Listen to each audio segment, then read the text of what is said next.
وعلیکم ورحمۃ اللہ وبرکاتہ۔ ان الحمد للہ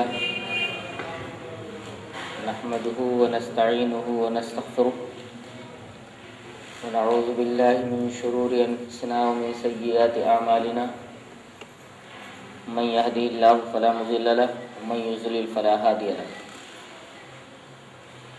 واشهد ان لا اله الا الله وحده لا شريك له، واشهد ان محمدا عبده ورسوله، اما بعد فان خير الحديث كتاب الله، وخير الهدي هدي محمد صلى الله عليه وسلم، وشر الامور محدثاتها، وكل محدثة بدعة، وكل بدعة ضلالة، وكل ضلالة في النار۔ اعوذ باللہ من الشیطان الرجیم، یا ایہا الذین آمنوا اتقوا اللہ حق تقاتہ ولا تموتن الا وانتم مسلمون، یا ایہا الناس اتقوا ربکم الذی خلقکم من نفس واحدہ وخلق منها زوجها وبث منهما رجالا كثيرا ونساء واتقوا الله الذي تساءلون به والأرحام إن الله كان عليكم رقيبا، يا أيها الذين آمنوا اتقوا الله وقولوا قولا سديدا يصلح لكم أعمالكم ويغفر لكم ذنوبكم، ومن يطع الله ورسوله فقد فاز فوزا عظيما۔ أعوذ بالله من الشيطان الرجيم، الرجال قوامون على النساء بما فضل الله بعضهم على بعض وبما أنفقوا من أموالهم، فالصالحات قانتات حافظات للغيب بما حفظ الله، واللاتي تخافون نشوزهن فعظوهن واهجروهن في المضاجع واضربوهن، فإن أطعنكم فلا تبغوا عليهن سبيلا إن الله كان عليا كبيرا، وإن خفتم شقاق بينهما فابعثوا حكما من أهله وحكما من أهلها إن يريد إصلاحا يوفق الله بينهما إن الله كان عليما خبيرا۔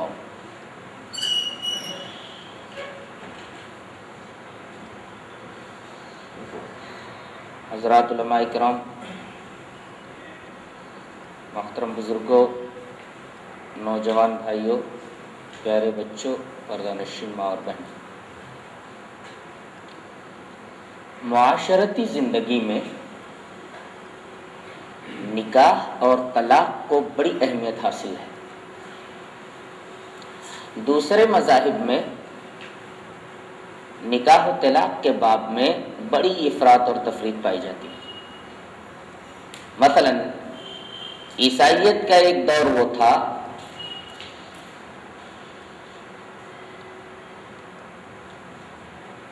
کہ شادی ہو جانے کے بعد مرد کو یہ اختیار نہیں ہوتا تھا کہ وہ اپنی عورت کو طلاق دے، چاہے اس کی زندگی جہنم زار ہی کو نہ بن جائے، اور نہ تو عورت کو یہ حق حاصل تھا کہ کسی طریقے سے وہ مرد سے اپنا پیچھا چھڑا لے۔ لیکن اسلام میں افراط اور تفریط کو ختم کر کے اس معاملے میں ایک مستحکم نظام پیش کیا گیا ہے۔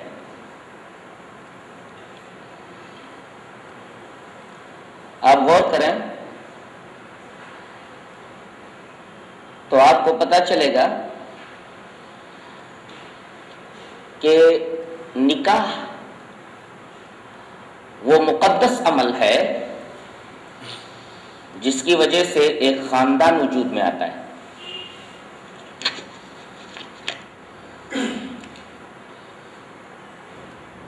نکاح ہو جانے کے بعد ایک مرد کسی کا باپ بنتا ہے، کسی کا دادا بنتا ہے، کسی کا نانا بنتا ہے، اور عورت کسی کی بیوی بنتی ہے، کسی کی ماں بنتی ہے، کسی کی دادی بنتی ہے، کسی کی نانی بنتی ہے۔ اس طرح نکاح کے مقدس عمل سے ایک خاندان وجود میں آتا ہے۔ میاں بیوی کے درمیان بڑا گہرا اور بڑا لطیف تعلق قائم ہو جاتا ہے اسی نکاح کی وجہ سے۔ جس لطیف اور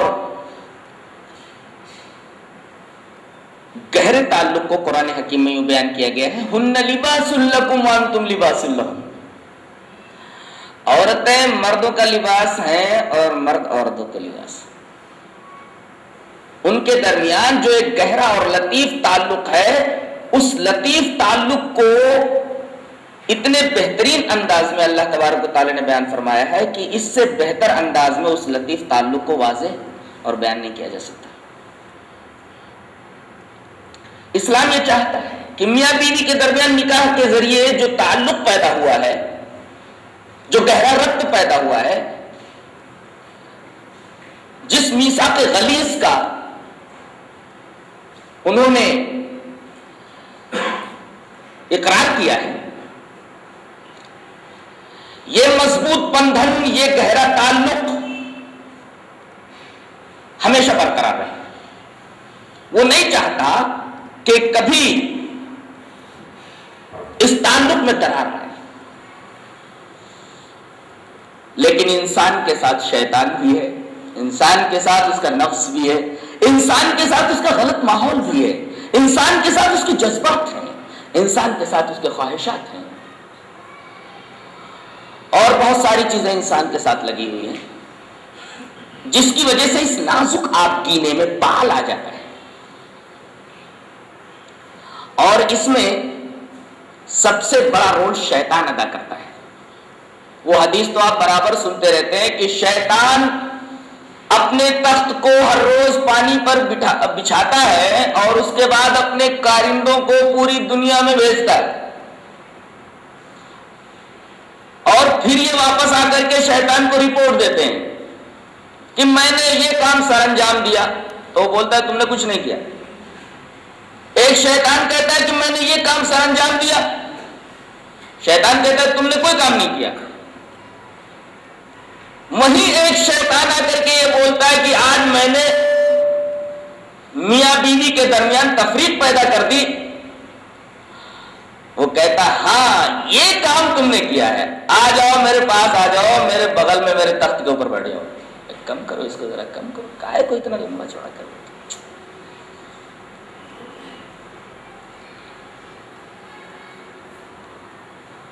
تو ایک تو شیطان نہیں چاہتا کہ میاں بیوی کا تعلق برقرار رہے، وہ اس تعلق کے درمیان دراڑ پیدا کرنے کی کوشش کرتا ہے، جس کی وجہ سے یہ تعلق خراب ہو جاتا ہے، یا انسان کا نفس ہے، گھر کا ماحول ہے، جس کی وجہ سے اس نازک آبگینے میں بال آ جاتا ہے۔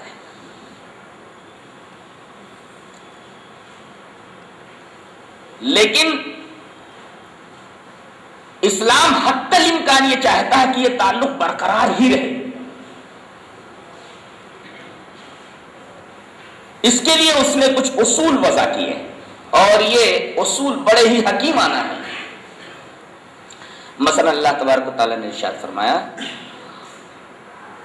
الرجال قوامون علی النساء بما فضل اللہ بعضهم علی بعض وبما انفقوا من اموالهم، کہ مرد عورتوں کے قوام ہیں دو وجہوں کی بنا پر۔ ایک تو یہ عورتوں کے اوپر اپنا مال خرچ کرتے ہیں، زیادہ انہیں قوامیت حاصل ہے ان کے اوپر۔ دوسرے کہ بعضهم من بعض، ان دونوں کی اگر جسمانی ساخت دیکھی جائے تو اس میں قوام بننے کے لائق مرد ہے، اور اسلام چونکہ دین فطرت ہے، اس نے اسی کو قوام بنایا جو یہی صلاحیتیں لے کر پیدا ہوا تھا۔ اس کے بعد ایک بات کہی گئی، فَالصَّالِحَاتُ قَانِتَاتٌ حَافِظَاتٌ لِلْغَيْبِ بِمَا حَفِظَ اللَّهُ، تو نیک عورتیں وہ ہیں جن کے اندر دو صفتیں پائی جائیں، ایک تو قانتات، قانتات کا مطلب اپنے شوہروں کی حد درجہ مطیع، اپنے شوہروں کی حد درجہ فرما بردار، اور دوسرے حافظات للغیب بما حفظ اللہ، اپنے شوہر کی غیر موجودگی میں وہ اس کے مال کی حفاظت کرنے والی ہوں اور خود اپنی عصمت کی حفاظت کرنے والی۔ یہ دو صفتیں جن عورتوں کے اندر موجود ہوں وہ عورتیں نیک صالحات. اس کے بعد یہ بات بیان فرمائی گئی کہ اگر میاں بیوی کے درمیان جو گہرا تعلق ہے یہ اگر خراب ہو جائے تو فوراً جذبات میں آ کر کے نہ تو عورت کو خلا لینا چاہیے نہ مرد کو فوراً طلاق دے دینا چاہیے، بلکہ کچھ طریقے بتائے گئے ان طریقوں کے اوپر پہلے عمل کریں. اگر شوہر یہ دیکھتا ہے کہ بیوی نافرمان ہے، واللاتی تخافون نشوزہن، ان کی نافرمانی کا تمہیں خوف ہے، یہ دیکھتے ہو کہ بیوی نافرمان ہے، جذبات میں آ کر کے فوراً طلاق مت دے ڈالو، بلکہ پہلا طریقہ یہ اختیار کرو کہ فعظوہن، ان کو سمجھاؤ بڑے پیار سے، بڑے اچھے انداز سے کہ دیکھو زندگی تمہیں بھی گزارنی ہے، زندگی مجھے بھی گزارنی ہے. زندگی ایک لمبا سفر ہے، اس سفر میں ایک سے دو بھلے ہوتے ہیں. تنہا تمہیں بھی زندگی گزارنے میں پرابلم پیدا ہوگا اور تنہا مجھے بھی زندگی گزارنے میں پریشانی ہوگی. لہذا کیوں نہ ہم دونوں اس تعلق کو باقی رکھیں، آپس میں جو انبن کی بنیادیں ہیں ان بنیادوں کو سامنے لا کر کے اس کا حل نکال لیں. اگر اس افہام و تفہیم کے بعد، اس نصیحت کے بعد اگر عورت کی سمجھ میں بات نہیں آتی تو پھر دوسرا طریقہ اختیار کریں، وَاهْجُرُوهُنَّ فِي الْمَضَاجِعِ، گھر میں رہتے ہوئے اس کا بستر الگ کر دیں، بات چیت بند کر دیں. اب وہ تنہائی محسوس کرے گی، اپنے آپ کو گھر میں سب سے کٹا ہوا محسوس کرے گی، تو وہ یہ اقدام کرے گی کہ اس انبن کو، اس نزاع باہمی کو کسی طرح ختم کر دیا جائے. یہ جو اصول بتائے گئے ہیں تعلق کو برقرار رکھنے کے لیے سارے کے سارے حکیمانہ اور فطری ہیں. وَاهْجُرُوهُنَّ فِي الْمَضَاجِعِ، ان کے بستر الگ کر دیں. اس کے بعد بھی اگر عورت کی سمجھ میں بات نہیں آتی تو پھر وَاضْرِبُوهُنَّ، ایک خاص دائرے کے اندر رہتے ہوئے انہیں مارو. حدیث کے اندر ضرب کے قیود اور ضرب کی حدود بیان کر دی گئی ہے کہ ایسی مار نہ ماری جائے جو ٹوٹ پھوٹ والی ہو، ہڈی پسلی توڑ دی جائے، ایسی مار سے منع کیا گیا. تنبیہ کے انداز میں اسے مارا جا سکتا ہے. اگر اس کے بعد بھی سمجھ میں بات نہیں آتی، اگر سمجھ میں بات آ جاتی ہے تب تو بہت اچھی بات. فَإِنْ أَطَاعْنَكُمْ فَلَا تَبْغُوا عَلَيْهِنَّ سَبِيلًا، اگر وہ تمہاری اطاعت کرے، آپس میں تم دونوں مل جاؤ، وہ اطاعت کرنے لگے، تو پھر ان کے اوپر ظلم کرنے کا کوئی راستہ مت تلاش کرو. لیکن اس تیسرے اصول کو بھی اپنانے کے بعد اگر عورت نہیں مانتی ہے تو ابھی ایک طریقہ اور رہ گیا. کیا؟ وَإِنْ خِفْتُمْ شِقَاقَ بَيْنِهِمَا فَبَعْثُوا حَكَمًا مِّنْ أَهْلِهِ وَحَكَمًا مِّنْ أَهْلِهَا، اگر فریقین جدا ہونا ہی چاہتے ہیں تو لڑکی کی طرف سے ایک عقل مند آدمی، ایک ہوشیار آدمی حکم بن جائے، اور لڑکے کی طرف سے ایک اچھا آدمی، ایک ہوشیار آدمی، دیندار آدمی، پرہیزگار آدمی حکم بن جائے، پنچ بن جائے، اور یہ دونوں سر جوڑ کر کے بیٹھیں اور میاں بیوی کے درمیان تعلقات کی کشیدگی کا جو سبب ہے اس سبب کو تلاش کریں، اس بنیاد کو سامنے لائیں اور معاملے کو پیچ اپ کرنے کی کوشش کریں، معاملے کو سلجھانے کی کوشش کریں. اگر معاملہ اس صورت میں سلجھ جاتا ہے، تعلق برقرار رکھا جائے، اور اگر اس مرحلے میں بھی تعلق کے استواری کی کوئی صورت نظر نہیں آتی تو اب فریقین لیکن ابھی ایک طریقہ اور باقی ہے، وہ یہ کہ طلاق دے دو، لیکن طلاق دیتے وقت یہ بات پیش نظر رہے کہ حیض کے ایام میں اسے طلاق نہ دو، اس لیے کہ ان دنوں میں فطری طور پر آدمی عورت سے دور ہو جاتا ہے، تھوڑا اس سے الگ الگ رہتا ہے، حالت طہر میں پاکی کی حالت میں اس سے بہت قریب ہوتا ہے، لہذا اگر طلاق دینا ہی چاہتے ہو تو حالت حیض میں طلاق مت دو، حالت طہر میں طلاق دو، پاکی کی حالت میں طلاق دو۔ اس حال میں طلاق دینے کا جو حکم دیا گیا ہے وہ بھی فطری ہے، وہ بھی بہت حکیمانہ اصول ہے کہ ابھی عورت پاکی کی حالت میں ہے، ہو سکتا ہے کہ انسان کا دل اس کی طرف مائل ہو جائے اور طلاق دینے کا ارادہ اگر کر رہا ہے تو ارادہ چھوڑ دے، اور اگر طلاق دے ہی دیا ہے تو پھر رجوع کرے۔ اب بھی تعلق کو برقرار رکھنے کے لیے جگہ باقی ہے، گنجائش باقی ہے۔ ان تمام احکامات کو مد نظر رکھتے ہوئے یہ بات بالکل واضح اور بین ہے کہ اسلام حتی الامکان یہ کوشش کرتا ہے کہ فریقین کے تعلقات جو بگڑے ہیں وہ بن جائیں، اور فریقین سچ مچ اگر حدود اللہ پر قائم نہیں رہ سکتے تو پھر ان دونوں کے درمیان آخر میں تفریق کر دی جائے۔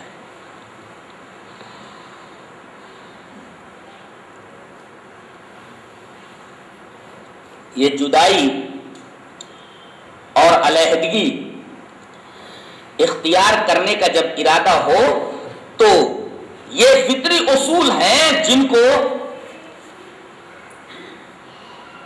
ہر آدمی کو مد نظر رکھنا چاہیے، ہر شوہر کو پیش نظر رکھنا چاہیے۔ اسی طرح جہاں مرد کو طلاق دینے کا اختیار حاصل ہے، اللہ نے اسے اختیار دیا ہے کہ اگر کوئی عورت پسند نہیں آ رہی ہے تو وہ اسے طلاق دے سکتا ہے۔ اسی طرح اللہ تبارک و تعالیٰ نے عورت کو بھی حق دیا ہے کہ اگر وہ مرد سے ناخوش ہے، مرد اس کے معیار پہ پورا نہیں اتر رہا ہے تو وہ خلا لے لے۔ اس طرح میزان کے ترازو کے دونوں پلڑوں کو برابر کر دیا گیا ہے۔ کیوں؟ اس لیے کہ اسلام دین فطرت ہے، ایسا وہ کر ہی نہیں سکتا تھا کہ ایک کو تو طلاق کا اختیار دے دے اور دوسرے کو خلا کا اختیار نہ دے دے۔ دونوں کو حق حاصل ہے کہ کچھ حالات کے اندر ایک دوسرے سے جدا ہو جائے، اور دونوں کو یہ اختیارات دے دیے گئے۔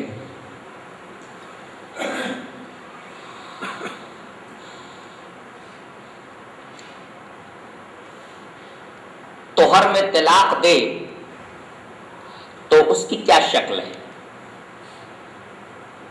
تو اس سلسلے میں سب سے پہلے یہ جاننا ضروری ہے کہ طلاق کی 3 قسمیں ہیں۔ طلاق سنی، یہ سنی نہیں، یہ گروہ نہیں جو اپنے آپ کو سنی کہتا ہے۔ طلاق سنی سے مراد طلاق سنت جو بدعی کے مقابلے میں۔ تو ایک ہے طلاق سنی، ایک ہے طلاق بدعی، اور ایک ہے طلاق باطل۔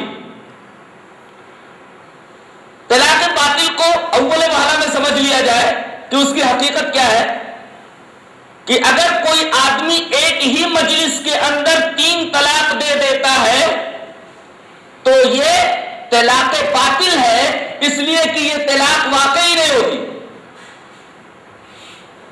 3 طلاق اگر اس نے دیا ہے تو صرف ایک ہی طلاق ہوئی، اور چونکہ نبی کریم صلی اللہ علیہ وسلم نے طلاق کا ایک طریقہ بتایا ہے، اس طریقے کو اس نے اختیار نہیں کیا، تو یہ طریقہ جو طلاق کا ہے وہ باطل طریقہ ہے، اس وجہ سے اس کو طلاق باطل کہا گیا ہے۔ کہتے ہیں 3 طلاق اگر کوئی ایک مجلس کے اندر دے دے، طلاق طلاق طلاق بول دے، تو عورت اس کے حبالے زوجیت سے، حبالے عقد سے نکل جاتی ہے، اس کے اوپر حرام ہو جاتی ہے، حالانکہ نہ اس کا ثبوت قرآن سے ملتا ہے اور نہ اس کا ثبوت حدیث سے ملتا ہے۔ عجیب بات تو یہ ہے کہ اس کی وجہ سے عورت جس کے لیے حلال ہے اس کے لیے حرام کر دی جاتی ہے، اور جس کے لیے حرام ہے اس کے لیے حلال کر دی جاتی ہے، اور پھر حلال مروجہ کا ایک عجیب و غریب طریقہ اختیار کیا جاتا ہے جس کے بارے میں نبی کریم صلی اللہ علیہ وسلم نے سخت ممانعت فرمائی۔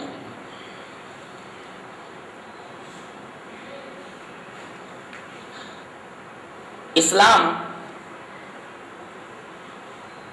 یہ نہیں چاہتا کہ نکاح کا طریقہ غلط ہو، انسان اپنے طریقے سے نکاح کر لے، اور اسلام یہ بھی نہیں چاہتا کہ انسان اپنے طریقے سے طلاق دے لے۔ دونوں صورتوں میں اس کے سامنے اصول دے دیے گئے۔ مثلا اہل حدیثوں کے علاوہ نکاح کا جو طریقہ ہے کہیں صحیح نہیں ہے۔ اب آپ کو تعجب ہوگا یہ سن کر کے کہ نکاح کا طریقہ بھی صحیح نہیں ہے، طلاق کا طریقہ تو صحیح ہے ہی نہیں، نکاح کے طریقے کے اندر بھی گڑبڑی ہے۔ دلیل دوں؟ یہ حدیث ہی لے لیجئے۔ وعن عائشہ رضی اللہ تعالی عنہا ان رسول اللہ صلی اللہ علیہ وسلم قال ایما امرأة نکحت بغیر اذن ولیها فنکاحها باطل فنکاحها باطل فنکاحها باطل فإن دخل بها فلها المهر بما استحل من فرجها فإن اشتجروا فالسلطان ولي من لا ولي له رواه ابن ماجہ فی کتاب النکاح۔ حضرت امام ابن ماجہ اس حدیث بات کو ایسے کتاب الطلاق میں لائے، کتاب النکاح کے اندر لائے۔ حضرت عائشہ رضی اللہ تعالیٰ فرماتی ہیں کہ نبی کریم صلی اللہ علیہ وسلم نے ارشاد فرمایا کہ جس عورت نے بغیر اپنے ولی کی اجازت کے کسی سے نکاح کر لیا تو اس کا نکاح باطل ہے، اس کا نکاح باطل ہے، اس کا نکاح باطل ہے۔ گویا نکاح کا ایک طریقہ، ایک اصول بتایا گیا کہ نکاح میں ولی کی اجازت ضروری ہوگی۔ اگر کوئی کورٹ میرج کر لیتا ہے، کوئی لڑکی کورٹ میرج کر لیتی ہے ولی کی اجازت کے بغیر، تو یہ نکاح نہیں ہوا، یہ نکاح باطل ہے۔ آج کتنے لوگ ہیں جنہوں نے یہ طریقہ اختیار کیا ہوا ہے کہ بغیر لڑکی کے ولی کی اجازت کے لڑکی سے شادی کر لیتے ہیں، اور لڑکی راضی ہو جاتی ہے اور بغیر ولی کی اجازت کے دوسرے سے شادی کر لیتی ہے، یہ نکاح باطل ہے۔ تمام مسالک، دیوبندیہ کیا بھی ہیں، بریلویہ کیا بھی، سب کے ہاں بغیر اذن ولی نکاح جائز ہے۔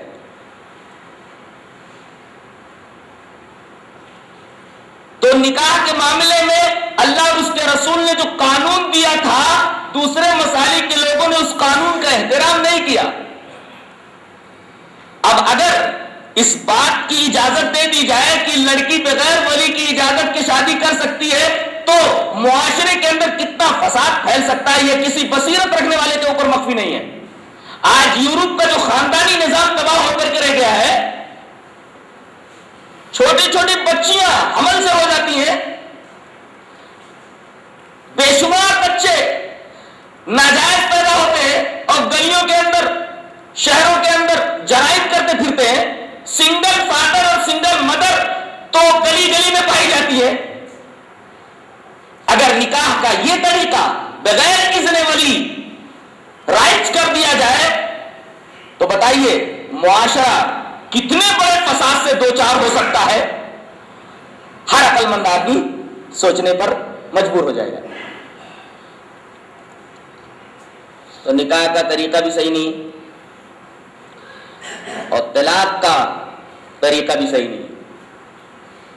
ایک مجلس کے اندر اگر اس نے طلاق طلاق طلاق بول دیا تو اب یہ عورت ان کی نگاہ میں شوہر کے حبالہ عقد اور اس کی حبالہ زوجیت سے نکل گئی۔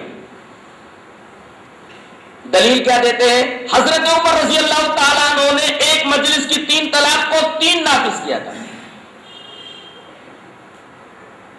اور مسلم کی وہ روایت پیش کرتے ہیں، حالانکہ اس روایت کے اندر ہی ایسے لوگوں کا جواب موجود ہے۔ آئیے دیکھتے ہیں وہ روایت کیسی ہے. روایت اس طرح. وعن ابن عباس رضی اللہ تعالی عنہما قال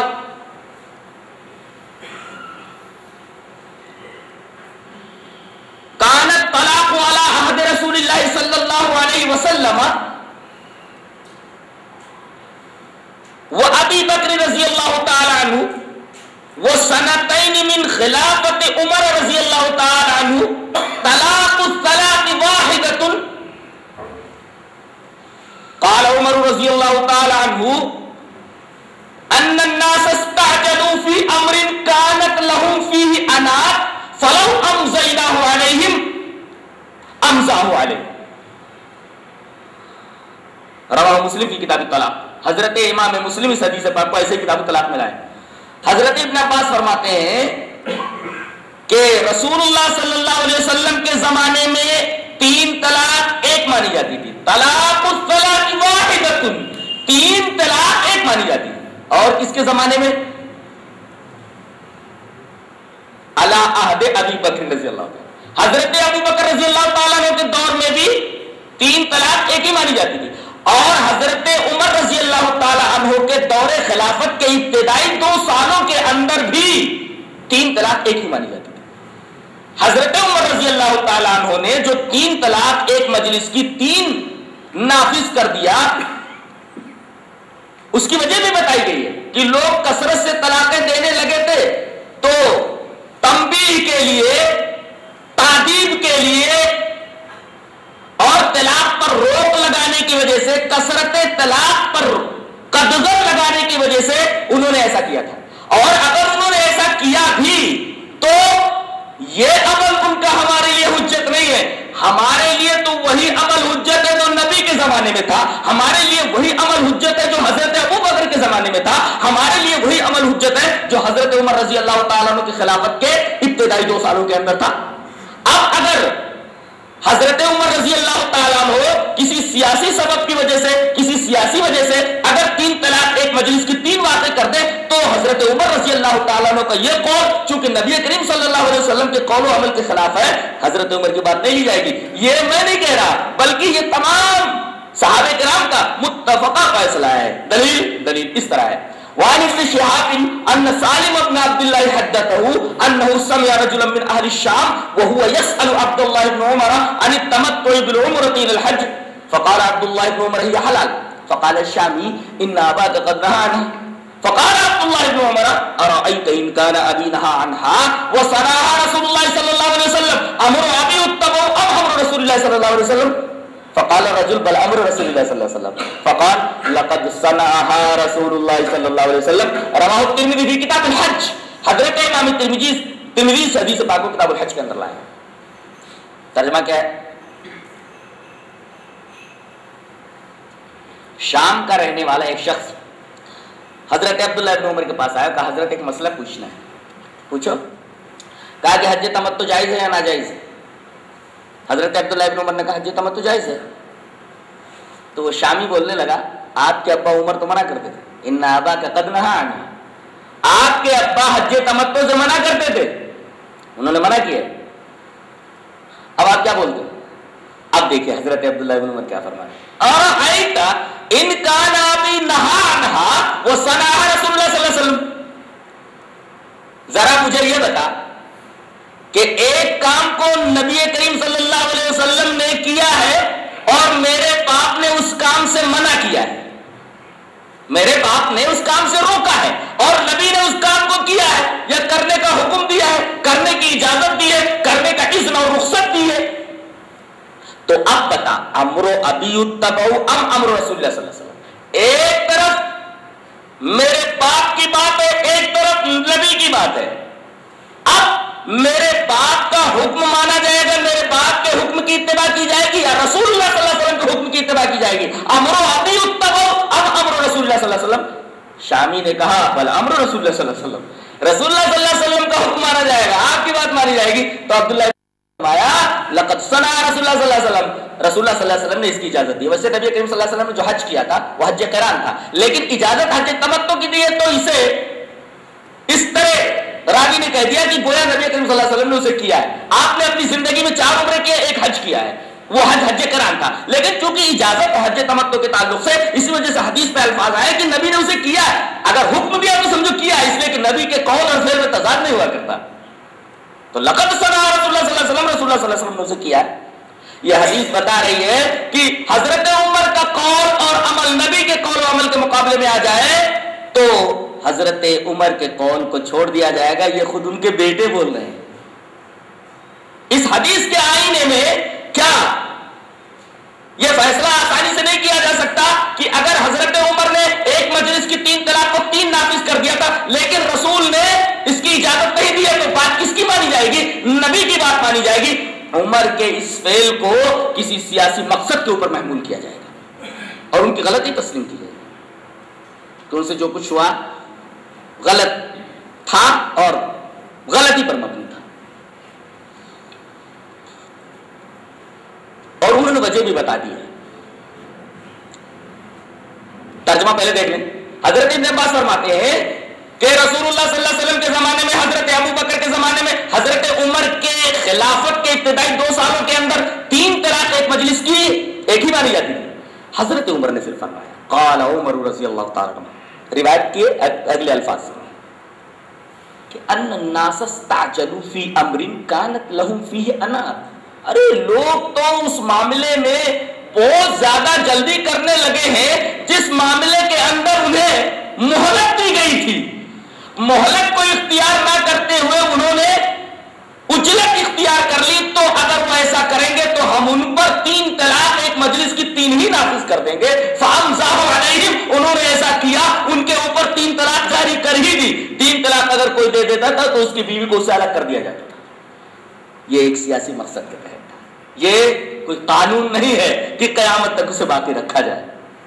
قیامت تک وہی قانون باقی رہے گا جسے نبی کریم صلی اللہ علیہ وسلم نے کیا ہے یا کہا ہے. اب 3 طلاق دے دیتا ہے اور عقیدہ یہ بنا لیا ہے، مسلک یہ بنا لیا ہے، اب 3 طلاقیں اس کے اوپر پڑ گئی. اب کیا کرتا ہے؟ دیکھ رہا ہے کہ شوہر حیران و پریشان ہے، چھوٹے چھوٹے بچے ہیں. ان بچوں کے مستقبل کا کیا ہوگا، اس عورت کا کیا ہوگا؟ اب شیطان یا پھر آ دھمکتا ہے اور ایسا بے غیرتی کا کام کرواتا ہے کہ جس بے غیرتی کا کوئی تصور اسلام کے اندر نہیں ہے. اللہ تبارک و تعالیٰ نے فرمایا قل ان اللہ لا یأمر بالفحشاء. اللہ تبارک و تعالیٰ فحشا کا حکم نہیں دیتا اور یہ فحشا کراتے ہیں. فحشا کیا ہے؟ وہی حلال مروجہ کہ ایک تو انہوں نے یہ مسلک بنا لیا کہ 3 طلاق ایک مجلس کی 3 باتیں ہو گئی. اب یہ عورت شوہر کے اوپر حرام ہو گئی. اب اگرچہ قرآن و حدیث کی روشنی میں یہ عورت شوہر اول کے لیے حلال ہے، اس کے اوپر حرام کر کے انہوں نے ایک دوسرے آدمی کے اوپر اس کو حلال کر دیا. اب وہ حلالہ کرتا ہے. حلالہ کرنے والے کے بارے میں نبی نے کیا فرمایا؟ جی چاہتا ہے کہ وہ حدیث بھی آپ کے سامنے پیش کر دوں. حدیث اس طرح ہے. قال عقبۃ بن عامر رضی اللہ تعالی عنہ قال رسول اللہ صلی اللہ علیہ وسلم الا اخبرکم بالتیس المستعار قالوا بلى یا رسول اللہ قال هو المحلل لعن اللہ المحلل والمحلل له رواه ابن ماجہ فی کتاب النکاح. حضرت امام ابن ماجہ اس حدیث پاک کو کتاب النکاح کے اندر لائے ہیں. حضرت عقبہ بن عامر فرماتے ہیں کہ رسول اللہ صلی اللہ علیہ وسلم نے ارشاد فرمایا کیا میں تمہیں ادھار لیا ہوا، عاریت پر لیا ہوا سانٹ نہ بتا دوں؟ کہا کہ اللہ کے رسول عاریت پر لیا ہوا سانٹ کسے بولتے ہیں؟ ارے بولے وہی محلل ہے، حلالہ کرنے والا. حلالہ کرنے والا یہ ادھار لیا ہوا سانٹ ہے. اور اللہ کے رسول صلی اللہ علیہ وسلم نے حلالہ کرنے والے اور جس کے لیے حلالہ کیا گیا ہے اور جتنے لوگ حلالہ کرانے کے اس فعل میں شامل ہیں سب کے اوپر اللہ تبارک و تعالیٰ نے اپنے رسول کے ذریعے لعنت بھجوا دی ہے. کیا حاصل ہوا اس حلالے سے؟ رسول کی لعنت حاصل ہوئی اور کچھ نہیں ملا. ایک حلال چیز کو حرام کر دیا گیا، جس کے لیے حلال تھی اس کے اوپر حرام، جس کے لیے حرام تھی اس کے لیے حلال. اور یہ کن لوگوں نے کیا؟ علماء نے کیا. اب اگر علماء کی باتیں آنکھیں میچ کر کے مان لی جائے تو ان کو رب بنانا ہوا کہ نہیں ہوا؟ یہی کام تو یہودی اور عیسائی کیا کرتے تھے. جو اس آیت میں بیان کیا گیا اتخذوا احبارهم ورهبانهم اربابا من دون اللہ، بغیر سوچے سمجھے اپنے علماء کی بات مان لی گئی بغیر تحقیق کے، تقلیداً۔ گویا اگر قرآن و حدیث کے منہج سے آدمی ہٹ جائے تو ایک تو اس کا عقیدہ بھی خراب ہوتا ہے، یہ تو طے ہے، عمل بھی خراب ہو جاتا ہے، یہ طے ہے، معاشرت بھی خراب ہو جاتی ہے، یہ بھی طے ہے۔ اب اس سے زیادہ معاشرت اور کیا خراب ہوگی کہ پورا خاندانی نظام ہی بگڑ کر کے رہ گیا۔ جہاں عفت اور جہاں پر عفاف، تقویٰ، جہاں پر پاک دامنی، پاکیزگی ہونی چاہیے، وہاں پر دیوسیت آ گئی، وہاں پر بے غیرتی آ گئی، وہاں پر فحاشی آ گئی۔ تو یہ نظام کیا عیسائیوں کے نظام سے کچھ کمتر درجے کا ہے؟ میں تو کہوں گا دونوں ہی اکول ہیں۔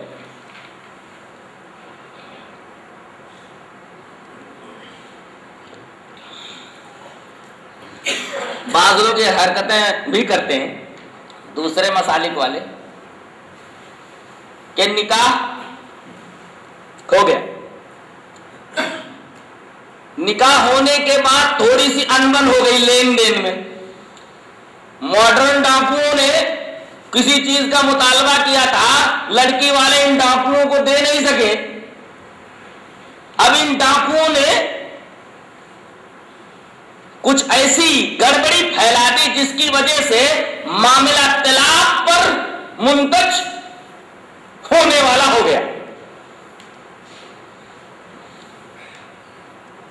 لڑکا طلاق دینے کے لیے تیار نہیں، پکڑ کر کے زبردستی اس سے طلاق لے لی جاتی ہے، اور لڑکا مجبور ہو کر کے مار کے ڈر سے، پولیس کے ڈر سے اور دیگر چیزوں کے ڈر سے طلاق دے دیتا ہے، اور اس لڑکی کی کہیں شادی اور کرا دی جاتی ہے۔ اہل حدیثوں کے علاوہ تمام مسالک کے اندر جبرن طلاق تسلیم کی جاتی ہے، جبکہ یہ چیز بھی درست نہیں ہے، یہ قانون اسلام کے خلاف۔ دلیل اس طرح وعن ابی ذر الغفاری رضی اللہ تعالی عنہ قال قال رسول اللہ صلی اللہ علیہ وسلم ان اللہ تجاوز عن امتی الخطأ والنسیان وما استکرہوا علیہ، رواہ ابن ماجہ فی کتاب النکاح۔ حضرت امام ابن ماجہ اس حدیث کو کتاب النکاح کے اندر لایا ہے حضرت ابو ذر غفاری سے۔ حضرت ابو ذر غفاری رضی اللہ تعالیٰ فرماتے ہیں کہ اللہ تبارک و تعالیٰ نے، رسول اللہ صلی اللہ علیہ وسلم نے ارشاد فرمایا کہ اللہ تعالیٰ نے میرے امتیوں کے اوپر سے 3 چیزیں ہٹا لی ہیں، 3 چیزیں معاف ہے، 3 چیزوں کا اعتبار نہیں کیا جائے گا۔ پہلی چیز خطا، غلطی سے اگر وہ کوئی کام کر لیتا ہے تو اس پر کوئی داروگیر نہیں ہوگی، کوئی گرفت نہیں ہوگی، اور اگر بھول کر کے کوئی کام کر لیتا ہے تو اس کا بھی اعتبار نہیں ہوگا۔ وما استکرہوا علیہ، اور اگر جبرن کوئی کام کرا لیا جائے، یہاں تک کہ جبرن اس سے کفر بکوا لیا جائے، اللہ تبارک و تعالیٰ کی شان میں گستاخانہ کلمات کہلوا دیے جائے، نبی کی شان میں گستاخی کروا دی جائے، تو اس کے ایمان کے اوپر کوئی فرق نہیں پڑتا، اس کے ایمان کے اوپر حرف نہیں آتا۔ یہ بات تو قرآن میں ہے، من کفر باللہ من بعد ایمانہ اکرہ وقلبہ مطمئن بالایمان، یہ آدمی کو مجبور کر دیا گیا کفر بکنے پر لیکن اس کا دل مطمئن ہے، تو اللہ تبارک و تعالی اس کے اس کفریہ کلمات کو معاف کر دیتا ہے۔ اب بتائیے، خطا معاف، نسیان معاف، استکراہ معاف، جبرن کوئی چیز کرا لینا، اگر کسی سے جبرن زنا کر لیا گیا تو اور معصوم ہے، عورت کے اوپر گرفت نہیں ہے۔ اسی طرح جبرن طلاق دلا دی گئی تو طلاق واقع نہیں ہوئی، ابھی لڑکی اس کے نکاح میں ہے اور اس کی شادی دوسرے سے کر دی جاتی ہے، ایسا جائز ہے؟ دیکھیے کس طرح معاشرتی زندگی تباہ ہو جاتی ہے حدیثوں کو قابل عمل نہ بنانے کی وجہ سے۔ اہل حدیثوں کے علاوہ دوسرے مسالک کے اندر طلاق مکرہ، ایسی طلاقیں جو واقع ہو جاتی ہیں، ارے اس کے لیے تو امام مالک رحمت اللہ علیہ نے، امام دار الہجرہ نے کتنی مار کھائی ہے، منہ میں کالک لگا کر کے، گدھے پر بٹھا کر کے امام دار الہجرہ حضرت امام مالک رحمت اللہ علیہ کو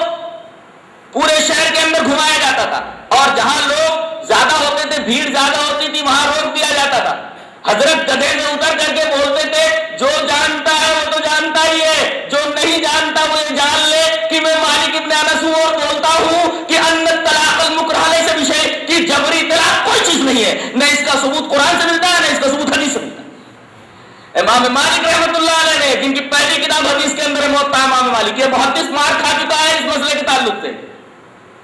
لوگوں نے ان کو ذلیل کرنے کی کوشش کی اس مسئلے کے تعلق سے، لیکن اللہ نے سرخرو رکھا. جیسے حضرت امام احمد بن حنبل رحمۃ اللہ علیہ کو خلق قرآن کے مسئلے میں مار کھانی پڑی اور اللہ نے سرخرو رکھا ان کے ثابت قدمی کی وجہ سے.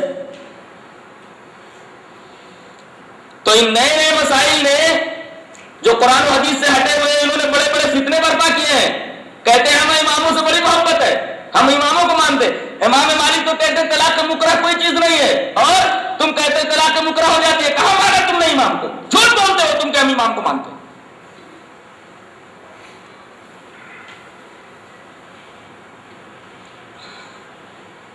طلاق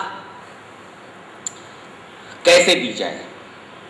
طلاق باطل کے تعلق سے تو وضاحت ہو چکی. طلاق بدعی کیا ہے؟ طلاق دیتا ہے مگر حالت حیض میں طلاق دے دیتا ہے. یہ طلاق نہیں ہوتی. طلاق اگر کوئی آدمی حالت حیض میں دے دیتا ہے تو طلاق بدعی ہے. ایک بات اور یہاں آپ کے سامنے واضح کر دوں، جو کہتے ہیں کہ 3 طلاق ایک مجلس کے اندر 3 واقع ہو جاتی ہے، عقل اس کو تسلیم کرتی ہے؟ میں 2 استحالے عقلی پیش کر رہا ہوں. اللہ تبارک و تعالی نے 5 وقت کی نمازیں اپنے اپنے اوقات کے اوپر فرض کی ہیں. صلاۃ علی میقاتہا، تمام نمازیں اپنے اپنے اوقات کے اوپر فرض ہیں. فجر کی نماز اپنے وقت پر، ظہر کی نماز اپنے وقت پر، عصر کی نماز اپنے وقت پر، عشاء کی نماز اپنے وقت پر. یہ 5 نمازیں اپنے اپنے وقت کے اوپر فرض ہیں. یہ تو قرآن بتا رہا ہے ان الصلاۃ کانت علی المؤمنین کتابا موقوتا. اب کوئی آدمی 5 نمازیں فجر ہی میں پڑھ لے، نمازیں ہو جائیں گی؟ قطعاً نہیں. صرف فجر کی نماز ہوگی، بقیہ 4 نمازیں اس کی نہیں ہوگی. اگر کوئی آدمی 5 نمازیں فجر کے اندر پڑھ ڈالے تو کیا 5 نمازیں ہو جائیں گی اس کی؟ نہیں، ایک ہی ہوگی، وہی جس کا وقت ہے. ایسے ہی کوئی آدمی اگر 3 طلاق دے دے تو ایک ہی واقع ہوگی، اس لیے کہ 2 تو ثابت نہیں ہے. تینوں ایک ساتھ جب یہ نہیں ہے تو تینوں ایک ساتھ کیسے واقع ہو سکتی ہیں؟ جیسے 5 وقت کی نمازیں ایک ساتھ اگر پڑھ لی جائے تو 5 نمازیں نہیں ہوتی ہے، صرف ایک ہی نماز ہوتی ہے جس کا وقت ہے. ایسے ہی کوئی آدمی اگر 3 طلاق ایک مجلس میں دے دے تو صرف ایک ہی وہ ہوگی. عقل بھی اس کو مانتی ہے. اچھا، دوسرا عقلی استحالہ. میں ایک مجلس کے اندر بیٹھا ہوا ہوں، دوستوں کے درمیان میرا بچہ آتا ہے، کہتا ابا 1 روپیہ دینا. میں خاموش ہوں، بات کرنے میں لگا ہوا ہوں. بچہ پھر آتا ہے، ابا ذرا 1 روپیہ دینا. تھوڑی دیر بعد پھر بولتا ہے ابا 1 روپے کی ضرورت، 1 روپیہ دینا. اب کتنے روپے دینا؟ 3 کی 1 روپیہ دینا. ایک مجلس میں 1 ہی روپیہ دینا. یہ عقلی استحالہ ہے. اس کا بھی جواب کوئی دے کر کے بتائے. اب وہ 3 روپیہ جو دینے والے ہیں ذرا بتائیں، وہ 3 روپیہ مانگ رہا ہے کہ 1 روپیہ مانگ رہا ہے؟ یہ 2 عقلی استحالے ہیں اور بہت سارے عقلی استحالے ہیں. دوسرے قرآن کی ایک آیت کے خلاف ہے. اللہ تبارک و تعالی نے ارشاد فرمایا یا ایھا النبی اذا طلقتم النساء فطلقوهن لعدتهن واحصوا العدة. اے نبی، جب تم عورتوں کو طلاق دو تو ان کی عدت کے لیے طلاق دو. سوال یہ ہے کہ مطلقہ کی عدت کیا ہے؟ قرآن حکیم نے سورہ بقرہ کے اندر اس بات کی وضاحت فرما دی ہے کہ مطلقہ کی عدت کیا ہو، اور جتنی عورتوں کی عدتیں ہیں سب کے بارے میں قرآن حکیم میں وضاحت کر دی گئی. متوفی عنہا زوجہا کی جس کا شوہر مر گیا اس کی عدت کیا ہے. حدیث میں بیان کیا گیا ہے کہ کسی عورت کا شوہر گم ہو جائے تو اس کی عدت کتنی ہے. اسی طریقے سے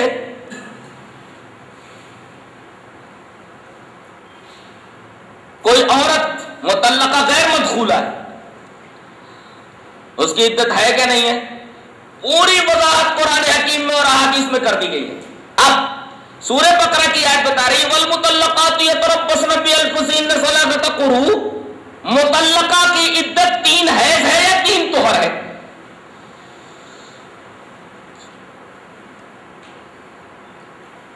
3 حیض یا 3 طہر. اور قرآن یہ کہہ رہا ہے کہ ان کی عدت کے لیے ان کو طلاق دو. تو سنی طریقہ یہ ہوا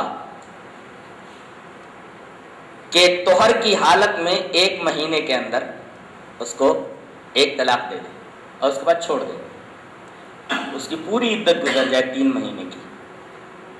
یہ طلاق سنی ہے. اب عدت سے پہلے رجوع کر لیا تو پھر اس کے نکاح میں آ گئی، لیکن عدت جیسے ہی گزر گئی. اور عدت کے گننے کے بارے میں بڑی تاکید ہے. عدت گن رکھو. جیسے ہی عدت ختم ہو گئی اس عورت کو اختیار ہے کسی دوسری جگہ شادی کرنے. لیکن اگر آپ اس کو دوبارہ اپنے نکاح میں رکھنا چاہ رہے ہیں تو نکاح جدید کے ساتھ پھر لے. وہ آپ کے لیے ابھی ابدی حرام نہیں ہوئی ہے، یا اسی طریقے سے طلاق بتہ اس کے اوپر نہیں ہوئی. اچھا، لیکن آپ نے نکاح جدید کے ساتھ اسے لوٹا لیا. ابھی آپ کو 2 طلاقوں کا حق حاصل ہے. کچھ انبن پھر ہو گئی، پھر 1 مہینے کے اندر آپ نے ایک طہر کے اندر اسے طلاق دے دی عدت کے لیے. 3 مہینے پھر گزر گیا. اب آپ چاہیں تو نکاح جدید کے ساتھ اسے واپس لا سکتے ہیں، ورنہ وہ عورت آزاد ہے، اسے اختیار ہے. وہ چاہے تو کسی دوسری جگہ شادی کر سکتی ہے. لیکن اگر آپ اسے شادی کرنا چاہتے ہیں، پھر اپنے نکاح میں رکھنا چاہتے ہیں، تو نکاح جدید کے ساتھ پھر اسے لوٹا لیجیے. اس کے بعد آپ نے شادی کرنے کے بعد اس سے تیسری بار 1 مہینے کے اندر اس کو طلاق دے دی. اب اس سے رجوع کا حق نہیں رہ گیا. اس لیے کہ اللہ نے فرمایا الطلاق مرتان، طلاق 2 ہی مرتبہ ہے. 2 مرتبہ طلاق دینے کے بعد رجوع کر سکتے ہو، تیسری مرتبہ طلاق دینے کے بعد تم رجوع نہیں کر سکتے. تو طلاق دینے کا یہ سنی طریقہ ہے جو قرآن میں بیان کیا گیا ہے اور احادیث صحیحہ کے اندر بیان کیا گیا ہے.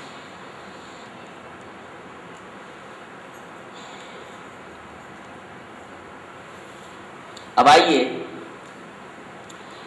عدتوں کے بارے میں کچھ علم حاصل کر لیتے ہیں. پہلے قرآن کی روشنی میں کچھ عدتیں جان لیتے ہیں. دلیل حصر بیان کر رہا ہوں میں 2 آیتوں کی.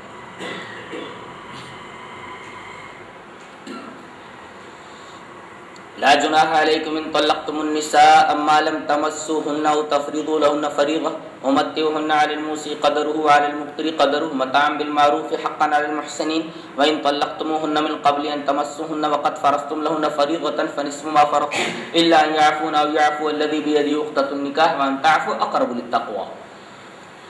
ان دونوں آیتوں کی دلیل حصری ہے کہ کسی آدمی نے شادی کی، شادی کے وقت مہر متعین کیا ہے یا نہیں.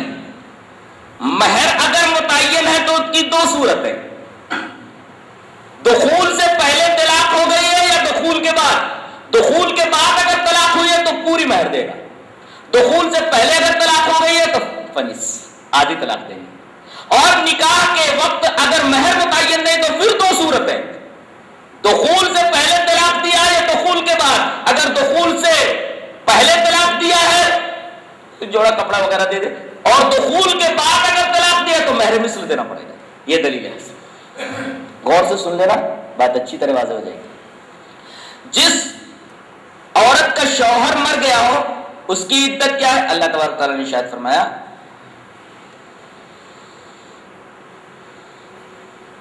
والذین یتوفون منکم ویذرون ازواجا یتربصن بانفسہن 4 اشہر وعشرا. 4 مہینہ 10 دن یہ متوفی عنہا زوجہا کی عدت ہے. جس عورت کا شوہر مر جائے اس کی عدت 4 مہینہ 10 دن. جس عورت کا شوہر گم ہو جائے وہ کیا کرے؟ اس سلسلے میں موطا امام مالک کی ایک روایت ملتی ہے. روایت اس طرح ہے، وہ بھی کتاب الطلاق کے اندر ہے. موطا امام مالک میں روایت اس طرح ہے وعن سعید بن المسیب ان عمر بن الخطاب رضی اللہ تعالی عنہ قال ایما امرأة فقدت زوجها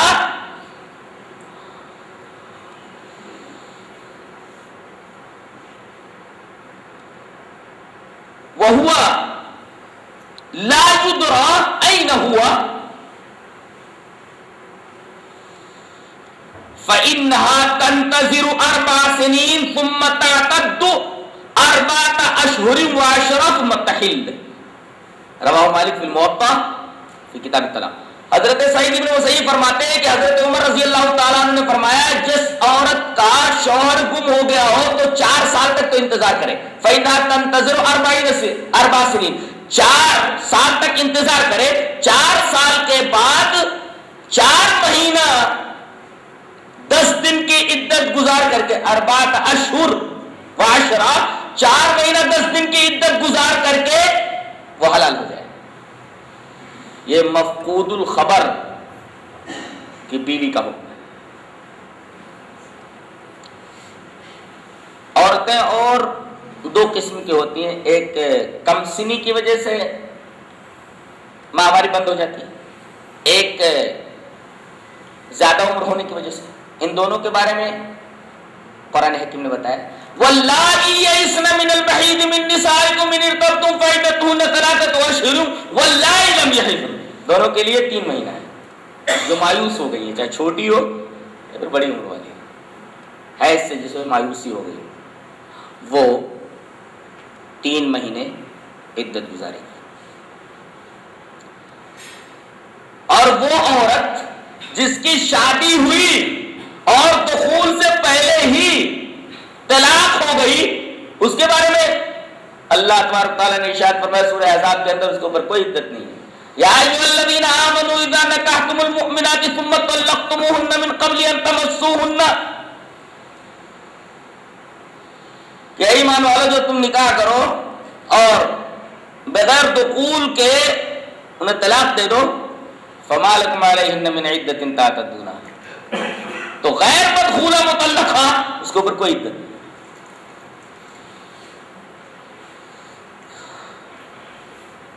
حاملہ کی عدت کیا ہے؟ وضع حمل ہے.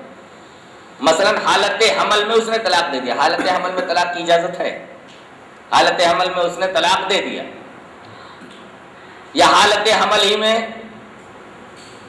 طلاق دیا اس نے, طلاق تو واقع ہوئے گی. اب یہ عدت کتنی گزارے گی؟ اگر دوسرے ہی دن بچہ پیدا ہو گیا تو اس کی عدت پوری ہوگی. وَأُولَاتُ الْأَحْمَالِ أَجَلُهُنَّ أَن يَضَعْنَ حَمْلَهُنَّ. حاملہ کی عدت وضع حمل ہے, جس دن بچہ پیدا ہو گیا وہ حلال ہو جائے گی.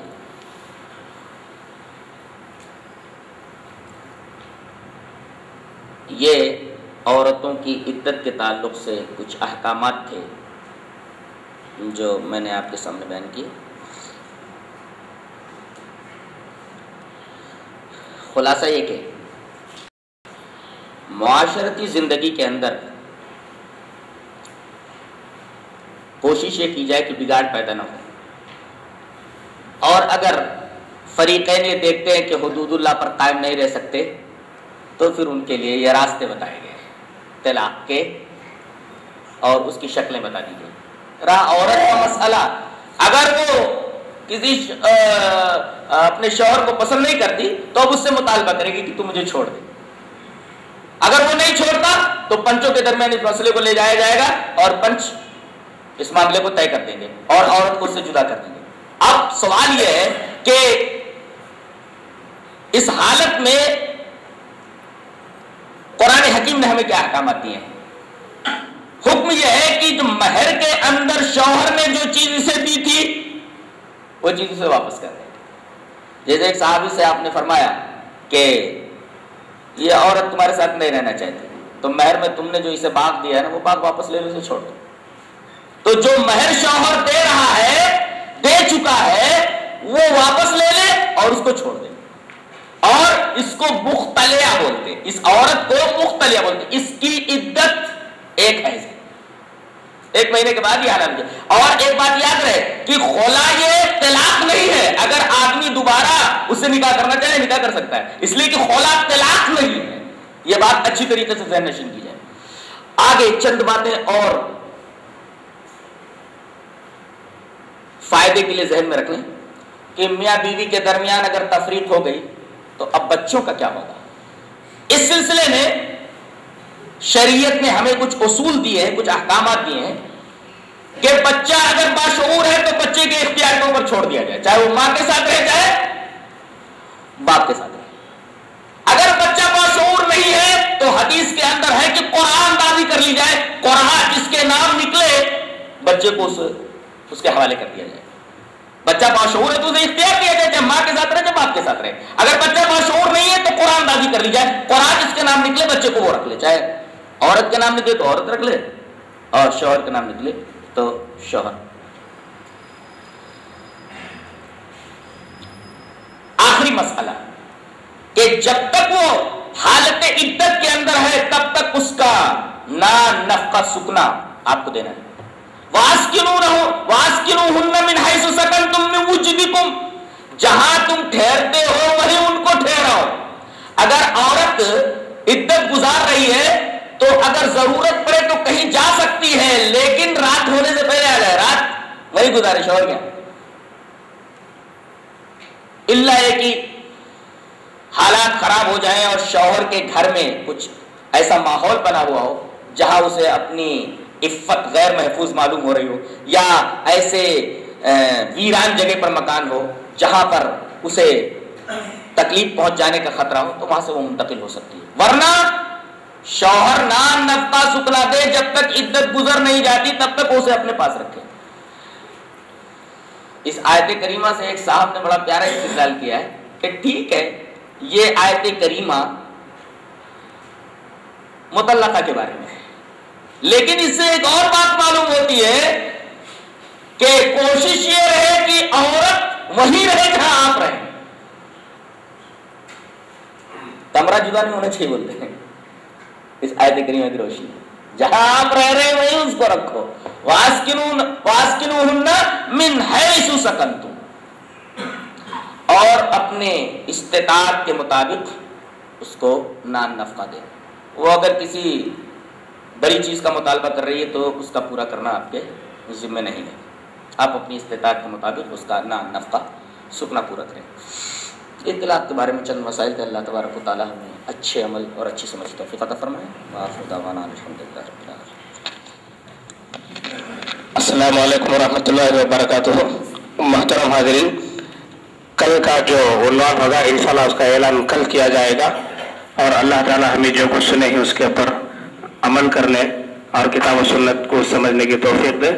اور دوسری بات یہ ہے کہ مہینے بھر کی CDs کی بکنگ ابھی جاری ہے، لہذا جو احباب خواہش مند ہیں وہ رابطہ کریں۔ السلام علیکم۔